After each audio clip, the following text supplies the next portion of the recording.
Cool. And so, okay, so first thing, I'm just gonna go and share my screen right now it looks like we had some questions from last time, which is good, awesome. I might not go through all of them today just because of how much I wanna make sure we get through today's section and everything like that.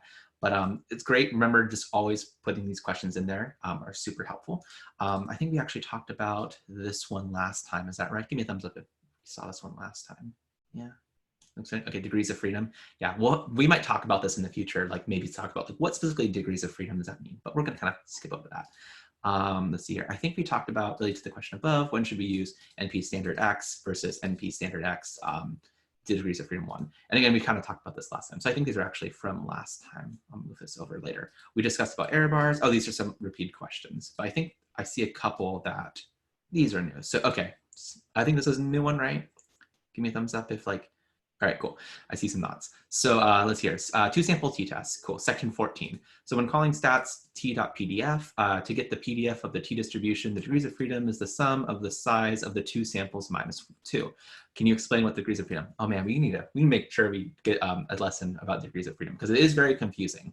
But the main thing you can think about this is that when we talk about degrees of freedom, you can think of it as like the choices we've made. And so one of the things, like if you remember, if we do like DDOF, which is delta degrees of freedom in NumPy.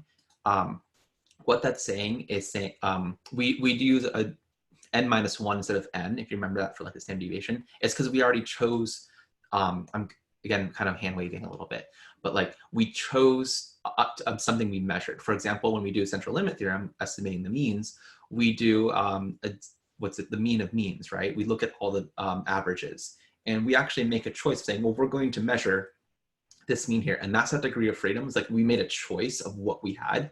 And because by making that choice, you don't actually, like, how do I say this? If I said the average is 10, right? And I know there are 2 people, like let's say 4 people, right?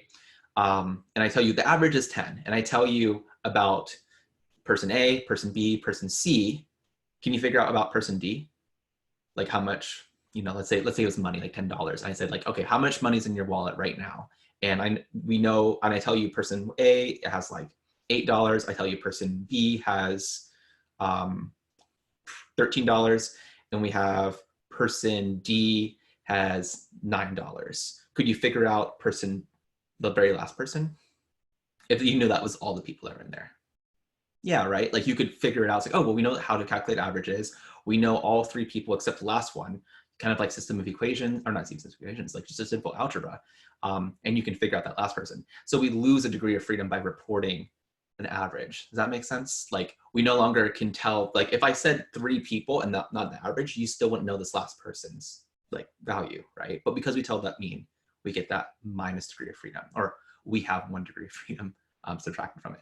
So when we do a 2 sample t-test, we're looking at 2 different samples and we're talking about the mean of each one. We lose essentially that very last person in each sample because we know the average of that sample and know every single person. If we knew every single person except for 1 more, we could figure out that last person. So we lose a degree of freedom. So that's kind of what that's talking about. Does that make sense to people? I know kind of like, can you give me a thumbs up? I know it's a little confusing. We'll have to do maybe a class of degrees of freedom because I think it's a really interesting topic and like why we need to consider it. Okay, Jessica, you had a question. Well, I just Googled it and it says, in statistics, the number of degrees of freedom is the number of values in the final calculation of a statistic that are free to vary. See, like what you're saying. Yeah, and when you read that though, you're like, what does that mean? Like, I don't know about you guys. Free to vary, like, does that mean I can choose whatever I want? And usually that's talking about saying that because you're making a decision, well, not a decision, you're making a measurement, you no longer can vary the other ones. I mean, you think about it, they're all independent. So it's not like you're literally like making it, I don't know. Anyway, hopefully that explanation helps a little bit. But yes, that's basically degrees of freedom. Technically, degrees of freedom sounds very, I would say it's descriptive, but probably for most people, it's like, that's not descriptive enough. All right, but I'm gonna move on to the next part. Sound pretty good to everyone? Okay, cool. So let's see here. Resampling lab, can you explain the t-test revisited after permutation test? Is the p-value supposed to match up with the result from the permutation test? Ooh, I'm gonna come back to this one, probably not today, to be quite honest. just because we haven't gone through all of t-tests yet. But basically, I can't remember the specific lab. If they have it correct, it should match up. To be honest, sometimes statistics is kind of tough in making sure you do this right.